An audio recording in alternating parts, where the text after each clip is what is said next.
women's rights, etc. Elements of that may be true. Other people have a very different, much darker view of who they think Evita was. My advice to all of you is do not get involved in any discussion or argument with Argentinians over that. We have Because plenty of So what's the lectures darker? that are Can you coming. say what's the darker? At least one point of the darker. well, I think that some people They all will say tell darker, you that but she what was was- nothing more than a prostitute and a thieving mafia boss who was behind Peron and manipulating him and the country. And ended up with hundreds of pairs of shoes and diamond rings Oh, she and was etc. famous. I mean, etc. she was spending thousands on dresses in 1940. So, I mean, it could be. I don't want to go She was, there. she was also like someone that designers would give their dresses Right, to and donate want them to. her to.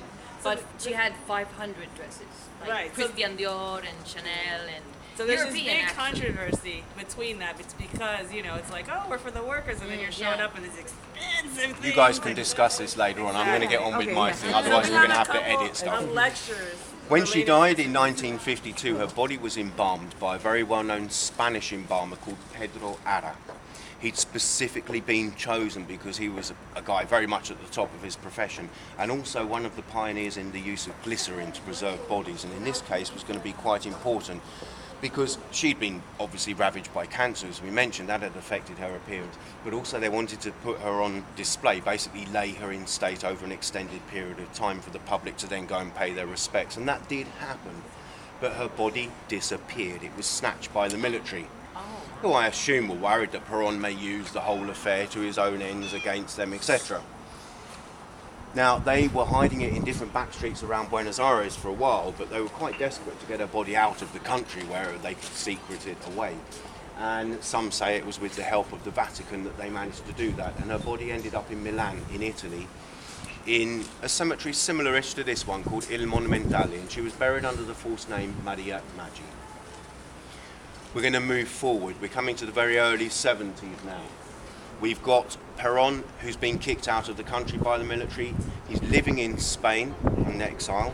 He's remarried. He's married to his third wife now, called Isabel. But he really wants to come back and have one more go at the presidential elections here for the 73 elections, in fact.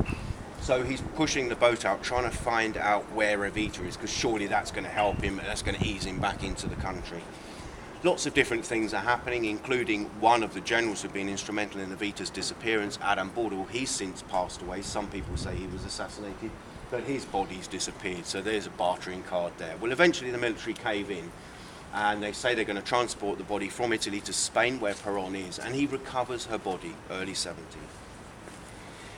And in fact, her body is in the dining room for a couple of months, in the house where he's living with his third wife, who is also helping to prepare the body for its return. He and Isabel come back here and he runs for the 73 elections and he wins and he becomes president once more, but it doesn't last long because he dies in 1974. Isabel, unlike Evita, did hold official office. She was his vice president, so she immediately succeeded and took over his presidency. And one of her first jobs that she actually took on was to recover Evita's body. So Evita was repatriated under the third wife, Isabel, to then be laid in state for a very short period of time next to Perón. Perón was then buried in Chacarita Cemetery on the other side of town. He's no longer there, he's been moved to San Vicente, south out of the city. And Evita was placed into the Duarte family's mausoleum, a pre-existing mausoleum that belonged to the elder brother and sister-in-law. So it's not a massive memorial that some people expect when they come here. We'll go around, she's around the corner. Mind the step as you come in.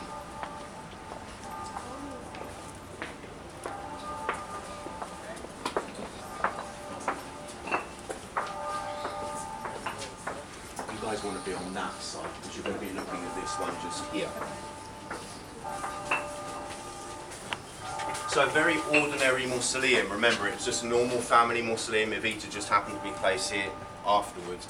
The only difference in this one is that we've got the decorative doors. There are hardened steel barred doors behind those. To go down underground is not loose grating. You've got a thick steel door with a combination on it.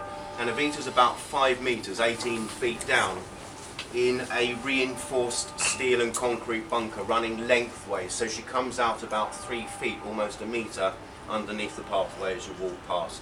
And that would be impenetrable. You're not getting to Evita, basically. how come there's so many? Plaques.